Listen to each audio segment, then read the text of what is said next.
All right, everybody. Welcome to Press B to Cancel, the greatest podcast until tomorrow. Today's episode is Mario 2 versus kind of Mario 2. But I can't drop the dad jokes alone. I'm joined by the table full of daddies. First, we got Pixel Daddy, Werewolf. How you doing? I'm good. I have been playing some Lost Levels this week to try and get myself up to speed with the topics today. Great. Speaking of speed, we got the Retro Daddy, Mr. Guy Prime. How you doing, sir? I'm doing well, and I would like to remind everybody about these daddy accusations. The courts have not come back yet. Well, we all hope for a positive DNA test. And I was just going to say we got the Furry Daddy, but that might get a little bit awkward. So let's just call him the Handy Daddy, Pulse109. I'm a furry daddy. Oh, God. Oh, wait, I've got a dog. Yeah, okay, yeah. Yeah, she's awesome. Kind of going for that. I'm going great. Just ready to shed some light on what we call Mario 2 in Eastern Canada. Yeah, and for all of us in the 50 states, it's called Mario. Just in case there's a language issue there. Mario and Mario 2, the Lost Levels, is what we're calling them, right? Yeah, so I think for the sake of this podcast, what we'll do is we'll call it Super Mario Bros. 2 USA, and then we'll go with Super Mario Lost Levels, if that makes sense to everybody.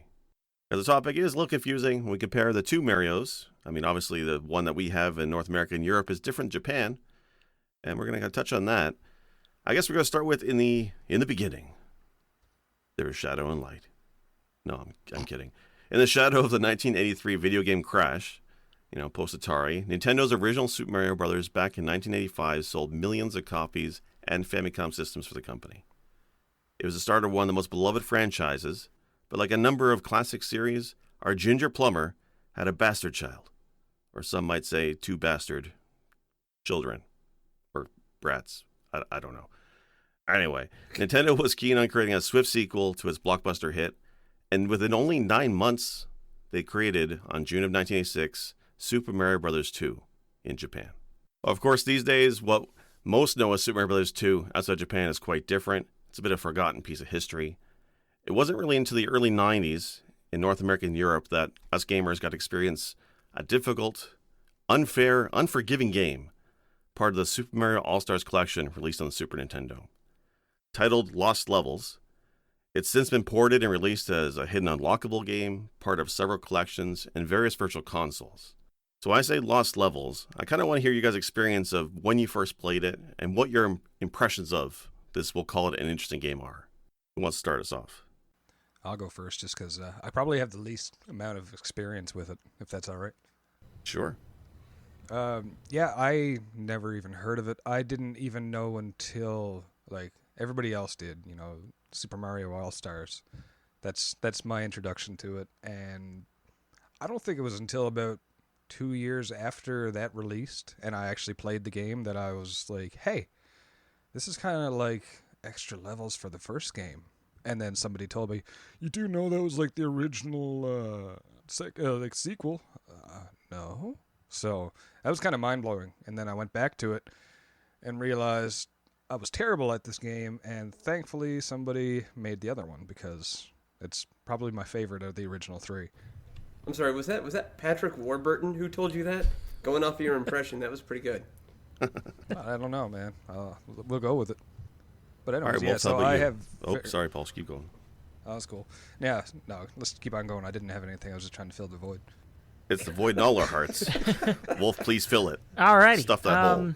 I actually got to play Super Mario All-Stars pretty shortly after it released. I had friends who got it. It was at our rental store pretty quick.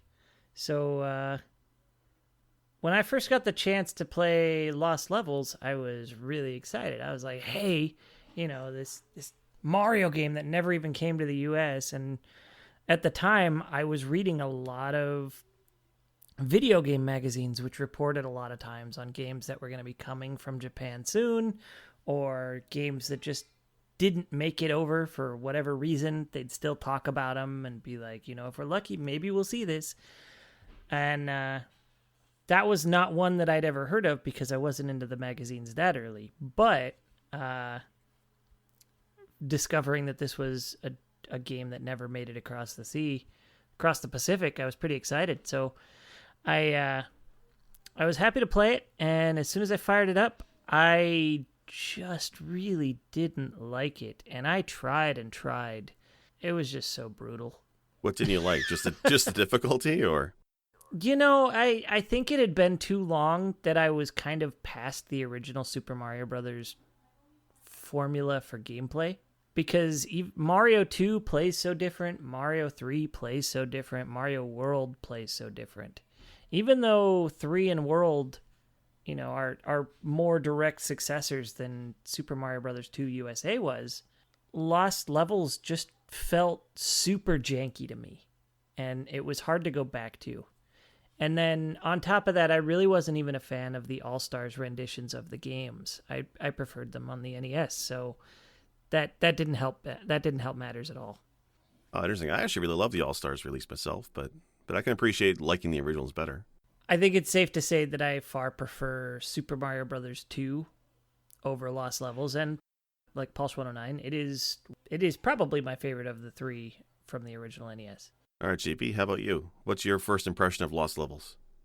Well, yeah, there's two different kind of things there. My first impression of it versus my familiarity with it. So, like, my first exposure to it was the Super Mario All-Stars.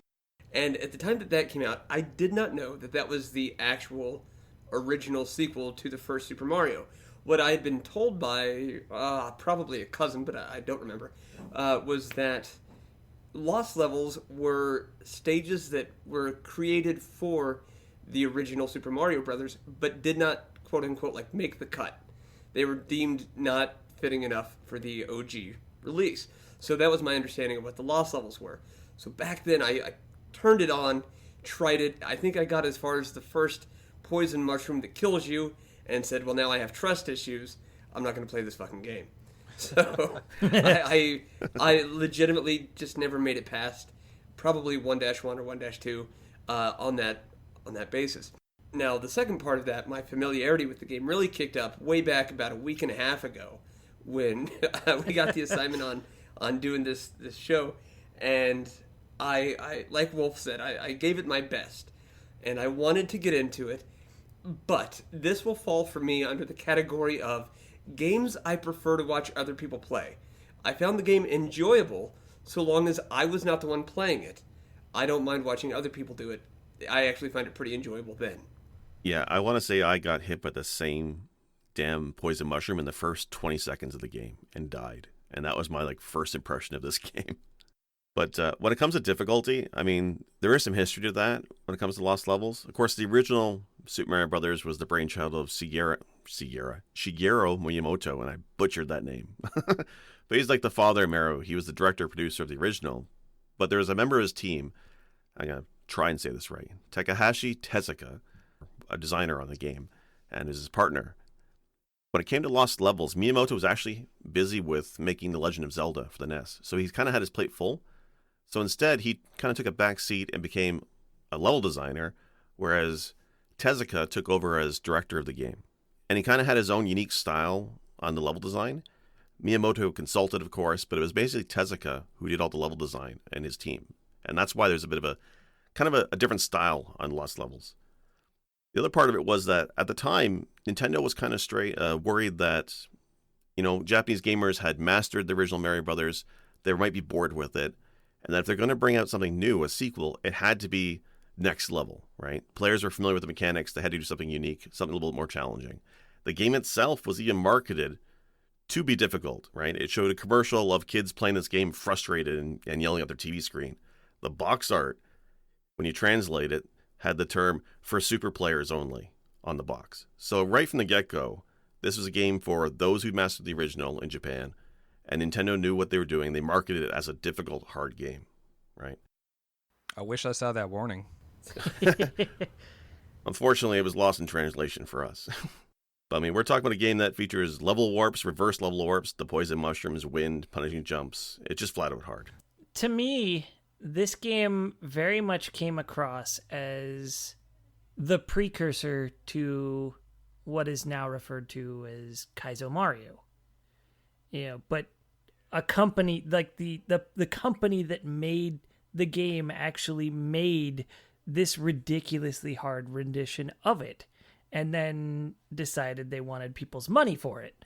So it's like half Kaizo in the in the format of gameplay, and then half Kaizo in the fact that you had to buy it.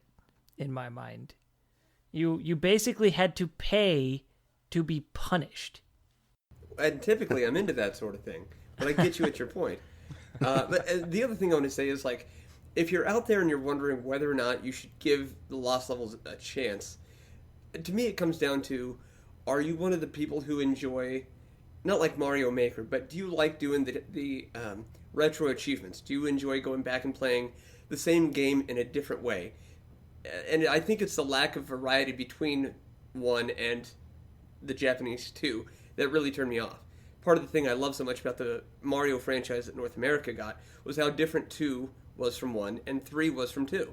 You know what I mean? And you just don't have that with 1 versus the Lost Levels.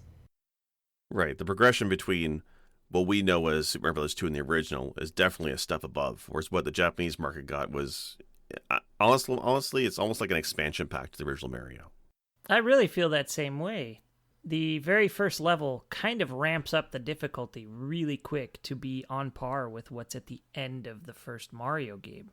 And that's kind of a bit much when you're not well versed in the original Mario, or you haven't been for so long. What I actually love, a good example, is 1-2. So I find that Lost Levels, much like the original Mario, 1-1 is kind of the beginning stage to give you an idea what to expect. There's the mushroom, you have to bounce, a difficult bounce to get to the power-up. And then there's followed by the poison mushroom immediately. 1-2, much like the original, is kind of the first underground level. But what's neat, though, is like the original, there's also a warp zone in it. You kind of have to go out of bounds to the top of the level, and then if you keep going, there's basically a warp pipe. But instead of the multiple selection of 2 or 4 levels jump like the original, in Lost Levels, that original warp zone is only like 1 level jump, which is hilarious. But what's really interesting is if you skip that one, if you just, before you go to that warp pipe, there's another warp pipe in that same spot that will actually jump you 4 levels ahead, but it's kind of hidden. So it's like a double warp in one level, which I think is hilarious. Yeah, I kind of feel like we keep talking about with the level design. I feel like, as Jake, you're talking about multiple warp zones, and all this kind of stuff. I feel like the idea here, the feeling is when you let your younger sibling design a level for D&D or like Hero Quest, you give them a map, they have a general idea of what to do, and they're like, okay, well, you're going to open this door and there's 10,000 ogres and none of them can be killed and they're invisible and stuff like, you know what I mean? Like, it's just that level of absurdity because you take somebody who's got a good idea but not necessarily great at execution and they just run wild with it. Does that make sense? Yeah, totally. Like, one of the reasons why I went back to Lost Levels not too long ago, a couple years ago, was with the release of Mario Maker on the Wii U. I was playing that game, which relies on user-made levels, and I just said to myself, this is just full of hot garbage. Like, Nintendo never made levels this terrible, this difficult, this shitty. So I kind of went back to Lost Levels to see what Nintendo did as, like, the hardest of it. And there's a lot of parallels between what people are making in Mario Maker and what Nintendo launched in the 80s on Lost Levels. And I should probably point out that Lost Levels, the lead designer, Tezuka, is also the producer on Mario Maker series. So it kind of brings that spirit with them into Mario Maker. Wasn't there a point in the creation of the original sequel, like the Japanese version, that they were almost going to make an expansion for the Famicom system? I think there was something about that. I don't know if I'm misremembering it or not. They had what was referred to as the Famicom Disk System, and it was essentially just a little bit more horsepower for the NES, and it let games be stored on floppy disks, which were cheaper and could hold more data than a cartridge. That's what that was released for. It was on the FDS. Oh, okay, that's what I'm thinking of right there. That might also contribute to why it didn't come here, but probably less so than the market not wanting such a difficult game. Yeah, that was essentially it. Nintendo of America was rather selective of what games they brought over from Japan. From their point of view, they had a pool of games in Japan, and they would cherry pick the best ones they think would do well in North America. Like, they were very cautious because the Atari had crashed terribly, and they didn't want to repeat that failure. So they were a little bit selective. And when they came to Lost Levels, they reviewed it. It was just too difficult for the average American gamer, or at least that's what they thought at the time, and they passed on it. And that's also another thing, too, is that they wanted to distance themselves enough from Atari by labeling their console Nintendo Entertainment System, so it wasn't considered, quote-unquote, video games. Right. It has to be fun for the whole family, not sadistic pleasure for the aunt and uncle. I don't know if I'm the only one who had that evil uncle. Maybe I am. I don't know. Actually, one thing about Lost Levels I did find actually interesting, and it actually reflects in the later games, is the addition of Luigi as a distinct character. In the original, you could play Mario or Luigi, and they're basically the same. But in Lost Levels, the physics on Luigi is actually a little bit different. So I think I'm safe to say that nobody here beat Lost Levels in the last week. I know I couldn't. But I did better playing with Luigi. Did either of you guys try that? I didn't even attempt it. I tried and failed so hard with Luigi. I was able to get most of the way through World 3 with Mario. Luigi, I couldn't even beat World 1. Yeah, no, I did not try any of it with Luigi. Yeah, for anybody who's wondering, the differences are that Mario is more, he has better traction, but he can't jump as high, and this is the introduction of Luigi actually jumping higher than Mario and being, like, taller. You know, this is where they kind of introduce that mechanic, that trait, but also the payoff for it was evened out by the fact that he could jump higher, but he was constantly on ice, so there was no traction. Exactly. And that was felt even in, I want to say New Mario Brothers that came for the Wii U, or was it the one for the Switch? I can't remember which one, but there was one where they released like a Luigi DLC for the game, and it still had that Luigi-specific mechanics, like the walking on ice, that fluttery jump. And even Super Mario Brothers 2 USA also kind of has that movement in it as well for Luigi. The jump and the less... It didn't translate into not having as good a traction, but instead he just couldn't run quite as fast as Mario, and I think he took off to run speed a little slow. I don't remember if that game actually did that or if it was instant speed when you dashed. It's definitely distinct, though. And I don't know if it was because the walking on ice type physics, I was more cautious playing Lost Levels with him. I did better. I made it, I think, to level 4, I think it is, before I finally ran out of lives and threw my head against the wall. But did you guys, I know we're saying how far we made it or didn't make it in the game.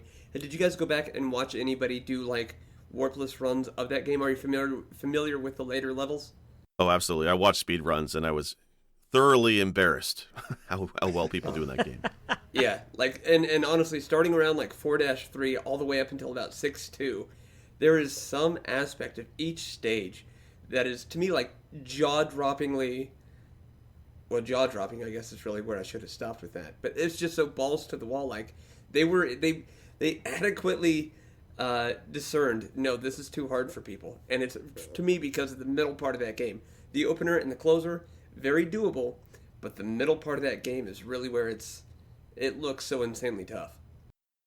See, where I got thrown off was the fact that I watch a lot of friends streaming Super Mario randos and ROM hacks and stuff.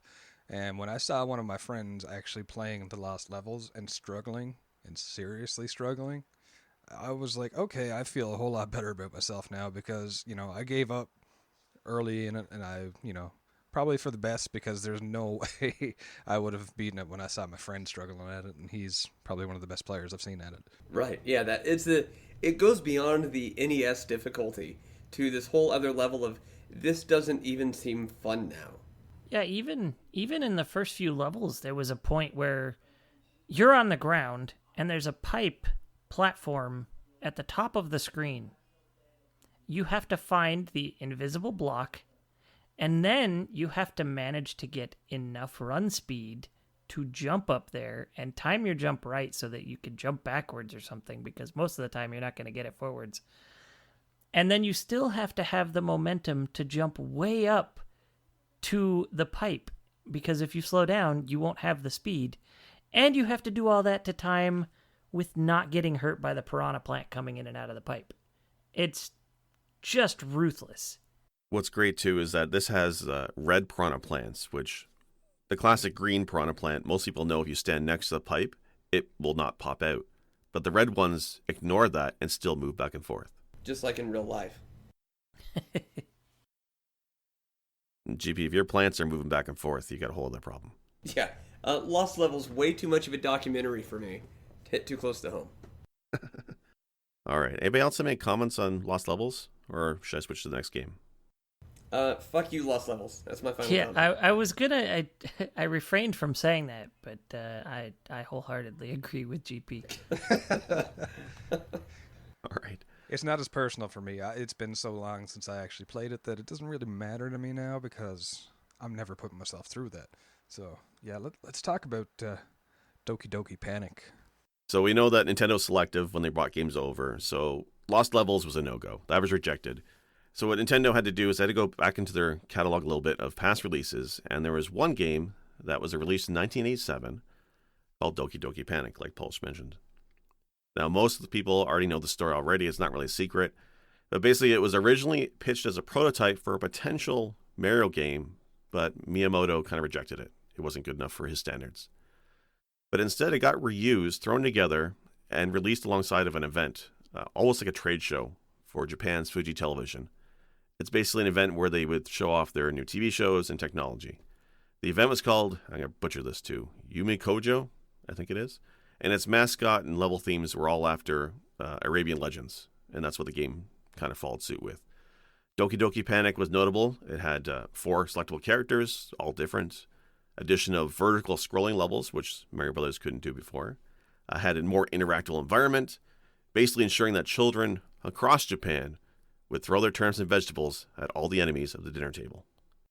So this is a game that was moderately successful, unheard of in North America. At least I didn't know of Doki Doki when I was, 9 years old. So Nintendo kind of decided to take this game, retheme it into what we know as Super Mario Bros. 2 USA, which they eventually released in 1988. Of the two we've already mentioned, I personally love this game more. I love this game, period. It's a fantastic game. But I want to hear your guys' impressions of when you first got to play Mario Bros. 2. I actually got that game shortly after it released. My stepdad, who traveled a lot, when he'd come home, he'd usually come home with a game or two. It was like, here you go, I was thinking of you. So that was one of them at one point, and I immediately fell in love with that game. For child me, it was difficult, and it took me probably a couple of months to be able to beat it, but I stuck with it. There were fond memories there. There was leaving the game on overnight while I went to school. It was that kind of game for me. And looking back on it, that makes me a little sad because I can beat it in like an hour now. What's interesting is that when it was Doki Doki Panic in Japan, it was also for the Famicom disk system, which had saving to the floppy. In fact, the game encouraged you to save and play the game with every single character to unlock the actual real ending of the game. So it was kind of meant to be a save game type of thing, but we never got that over here. Did we get a different ending? Because I've only ever gotten the one. We got what was considered the best ending after you beat it with all 4 characters. We got easy mode, basically. My experience with this game, actually not too different from Wolf's, in that my stepdad, well, actually, Werewolf's stepdad, who traveled a lot, brought it home to me once. No, I'm messing. This was the game my aunt and uncle had that nobody else in the family had. So whenever we would go over to their house during the summer to swim and all this stuff, eventually we would all go to the basement and try Mario 2.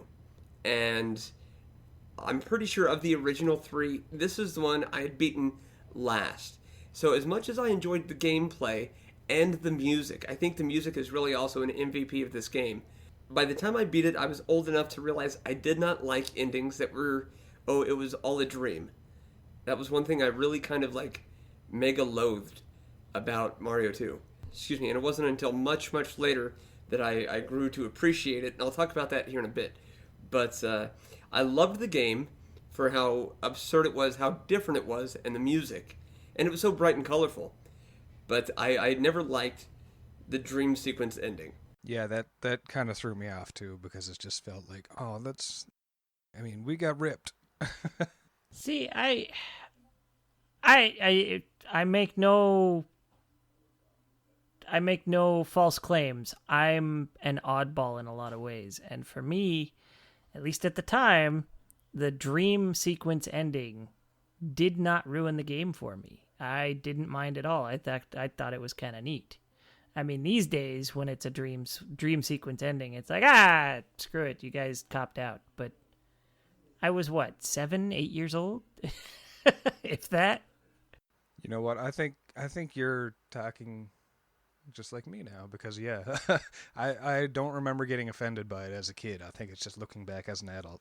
I think it's great that it even had an ending. The original Mario practically doesn't even have one. It's literally, you've saved the princess, GG, and it's over. Whereas at least Mario 2 has an ending sequence. I kind of find it charming.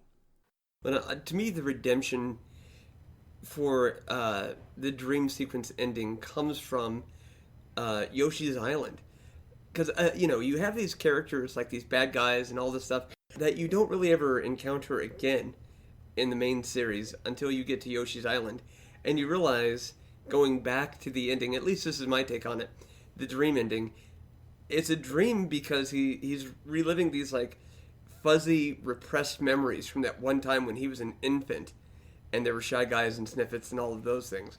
So once I had been introduced to Yoshi's Island, in that context, I'm like, well, that's fucking brilliant. I don't know who thought of that, but I want to shake their hand.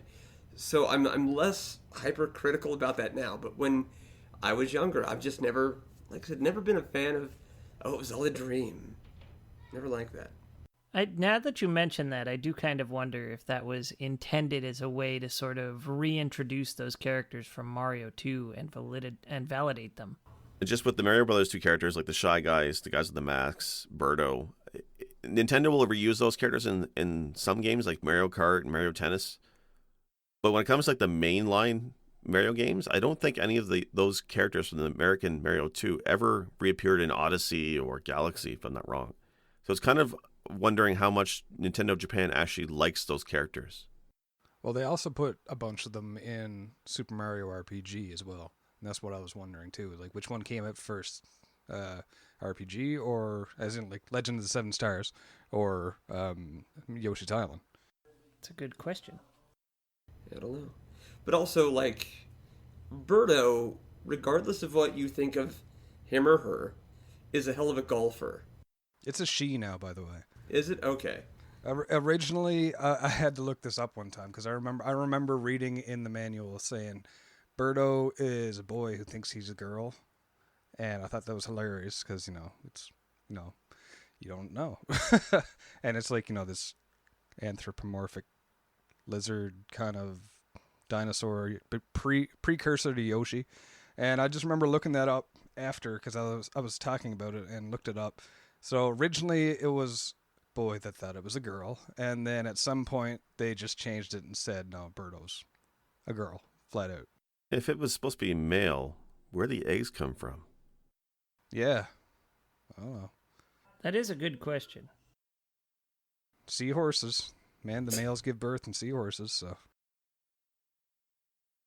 Questions I don't know if we can ever get the answers to on this podcast. So it looks like Yoshi's Island beat Mario RPG to market by about 7 months.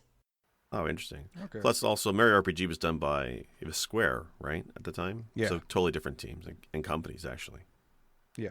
GP, you mentioned about music, which is actually kind of interesting because both games were actually scored by Koji Kondo, who's like, I swear he's as part of every Nintendo series ever. He's in everything. He's an amazing composer.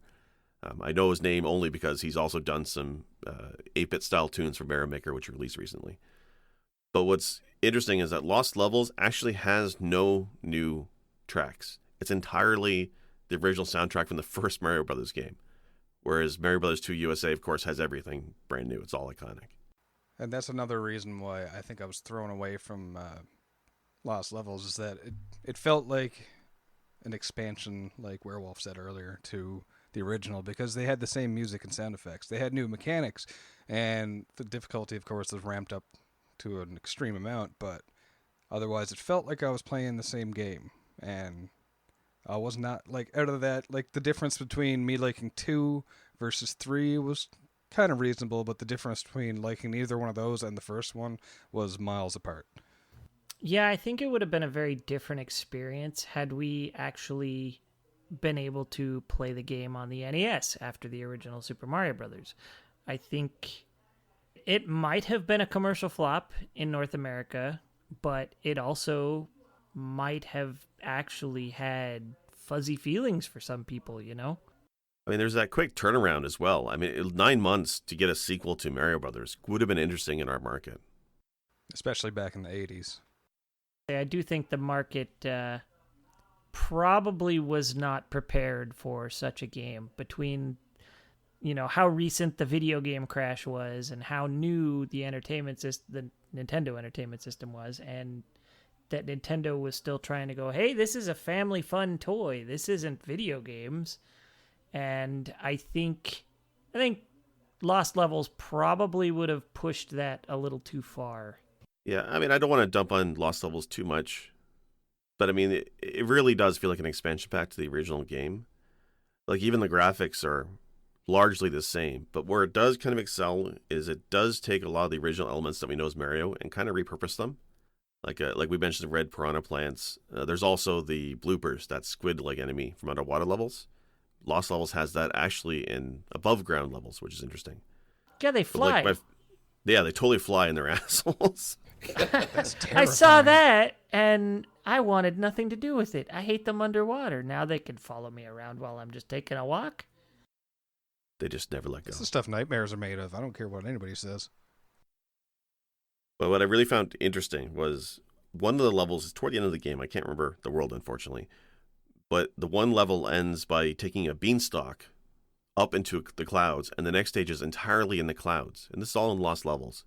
And when you get to the end of it, the big castle is actually sitting on clouds. So Lost Levels actually kind of had the first sky level for the Mario series, which I think is really cool. Huh. Yeah, that I think was actually 8-3 leading into 8-4. Right, you're right. I think that's that's right. yeah, the final fight. And that actual final castle has not one Bowser, but actually has 2 Bowsers. So kind of the first one's kind of like a mini boss in a sort of way. I can't say that Lost Levels is a bad game because it's just not a game for me. I see why people probably gravitated toward it in the Japanese market back in the day, and why some people still might. There's a reason Mario Maker is so popular. There's a reason that everybody makes Kaizo Mario style stages in Mario Maker. And going back to the roots of that with Lost Levels, I get it. And I can also appreciate that even though they used all the same music in Lost Levels, they didn't reuse all the assets. They actually updated quite a few of the visual assets, and I appreciated that. There was the trees in the background looked very different than from the first game. The clouds had faces, which, let's be honest, is a little creepy looking in that game. But, it seems to be much more iconic, though, now, too. Yeah, once Mario 3 came around, all the hills had eyes, and it wasn't a problem. The whole map full of dancing hills or cacti or whatever happened to be on that map, all having eyes and just grooving to the music for the world. It was I'll be cute and didn't watching creep you. me out. Oh my god. Every breath you take. Every life you waste. we need to do like bad lyrics to video games, and that's a whole other show sometime. Yeah. All right. Any other final thoughts on Mario USA versus Lost Levels? Paul, go ahead.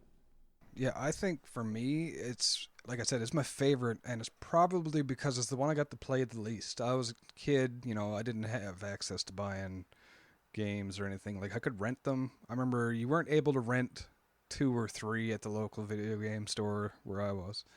And we didn't have a Blockbuster. We were too small a town for that. So I remember the only time I ever got to play it was going over to somebody else's house. And my closest friends and family, they didn't have it. So when I went over to play with somebody new and they had it, it was like, oh my God, oh my God, you got this. This is so cool. So I remember like the first time trying to play it and just, it was blowing my mind because, it starts off nothing like the first one.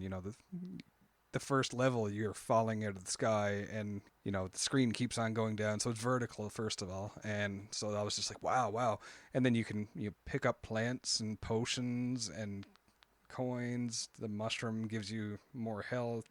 Oh, this is amazing.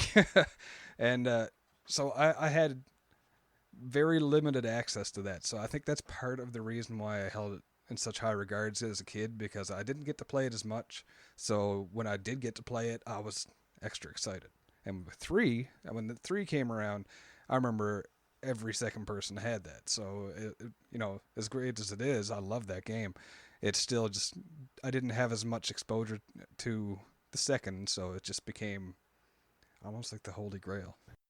Well, just to Paul's point, I agree. Like I said, my aunt and my uncle were the ones who had Mario 2, so we didn't get to play that all the time. But kind of by the opposite side of that same coin, nobody owned Lost Levels. But if they had, I'd still have hated that. Yeah. So it's not always scarcity, I suppose. But for anybody who's listening to this, if you haven't played North American 2 or never played Lost Levels, I do think both are worth a look, especially, like I said earlier, if you're the type of player who likes to do rearranged versions of the original game, like the Mario Makers and all that stuff. So if you're kind of in that ilk, you'll probably get along with Lost Levels. But for me, I'm hands down, you've got to make it the North American 2, just on basis of color, playability, and soundtrack. It's just heads and shoulders, to me, a more fun experience than Lost Levels.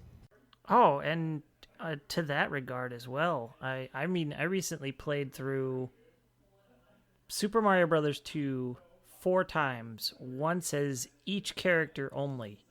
So the experience of playing that game through its entirety with each individual character, it just feels so different. You still end up learning the game and all that, but it's just such a different game with Toad versus Princess, you know what I mean? Not only did you play through all 4 characters, you also dressed up as them while you did it. You're not wrong. It was fun. Did you seriously dress up as all? I saw the princess costume, but you even did Toad and Mario?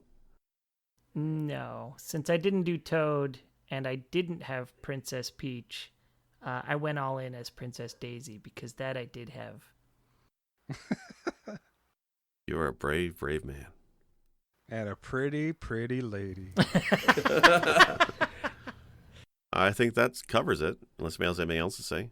Well, Jake, I'm dying to know, officially, I think we know the other 3 people here, we're all resounding saying North American 2. Which is your favorite between the 2, if you don't mind lifting the veil off of that secret? I mean, normally I would love to disagree with you guys, but I think in this case I agree. Super Mario Brothers 2 USA, the radical change in gameplay is just stellar. And it's a game I recently revisited by playing the original Doki Doki Panic and then playing what was, revamped for here. And they did an amazing job. The gameplay, I think, holds up. I do appreciate Lost Levels. I hated it as a kid when I first played on All-Stars, but playing Mario Maker series recently has kind of reopened my appreciation for more difficult gameplay. And to see that Tezuka did both Mario Maker and Lost Levels, I could see how he did both games and how it has his distinct style on it. But that said, the levels are hot garbage. I can't do it. I tried playing that game and I couldn't even get halfway through. So Mario Brothers 2 USA for sure. I will say this, and then I'll be quiet for the rest of the show. But I do like Lost Levels more than Mario Brothers. Not Super Mario Brothers, but the one with the turtles coming out of the pipes. Hey, nobody likes that game. No way. I love that one. I used to play that one a little bit on GBA with some friends. Oh, yeah. I just want to say one thing, though, too. As much as I dislike the Lost Levels, the popular opinion, it's really impressive to me how a game that really never got released in North America properly until, almost 10 years later. Something like that was commercially like a bomb for the most part, in our eyes, became probably the predecessor for what is known as a ROM hack these days, because that's inspiration for a lot of it. And I think that's one element of the game that really shines to me, is that it kind of inspired other people to let's tweak this, let's make it harder, let's make it more satisfying to beat. And that much I really enjoy about the Lost Levels. End scene. I do find it interesting that it took 23 years for somebody to finally get it out of Takashi Tezuka that Super Mario Brothers 2 USA was actually... I do believe he directed that one. I could be wrong. Whoever the director was, I might be misinformed, and I apologize if I am. The game originally released in 88. In 2011, in an interview, somebody finally dragged it out of him that it was originally supposed to be a Mario game before it was Doki Doki Panic. So for a long time, it was a rumor, and then it became truth. Yeah, that's absolutely true. Like, it's one of those things where, as original prototype, Miyamoto, it just wasn't up to his standards, but he definitely appreciates some of the innovations they're trying to do.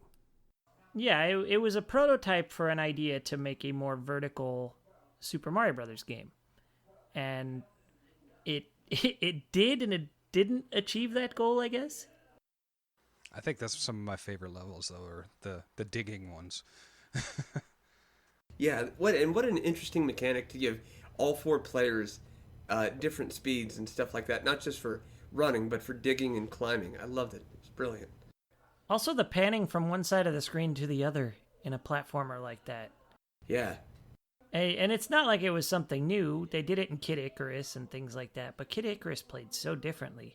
Mario Brothers 2 was so frantic and fast, and you still had to deal with running off sides of screens, but only sometimes because other screens didn't do it at all, you know? And then you're getting chased by the Phantom Mask, and that makes everything exponentially scarier. Oh, yeah. Like, some of those elements did make it into later Mario games, right? Phanto is basically the angry sun in Mario Bros. 3. Mario 3, I think, also had vertical levels, if I'm not too wrong. I think there's some fuzzy beetles that would scroll up. All right, folks. This has been Press B to Cancel. Again, I'm your host this week, SicJake. You can find me at SicJake on Twitch or Twitter. Wolf, how about you? How can the guys find you? You can find me on Twitch or Twitter at Werewolf, WAREWULFF. And you can find me, Pulse109, at the retrotherapy.instagram.ca. No. Oh my god. Okay. Yeah. This is Guy Prime from the Retro Therapy. You can find the Retro Therapy on Twitch, Twitter, Insta, YouTube, any of those wonderful platforms. And I'm Pulse109. You can find me at twitch.tv/Pulse109. PALSH109. Great. Thanks, everybody. Special thanks for music go to Arthur the Ancient, found on SoundCloud, or The Last Ancient on YouTube. For more episodes, please visit our website, pressbtocancel.com. As well, feel free to like or subscribe at Apple iTunes, Google Podcasts, or anywhere else you like to listen to your favorite shows. As always, thank you. This has been Press B to cancel.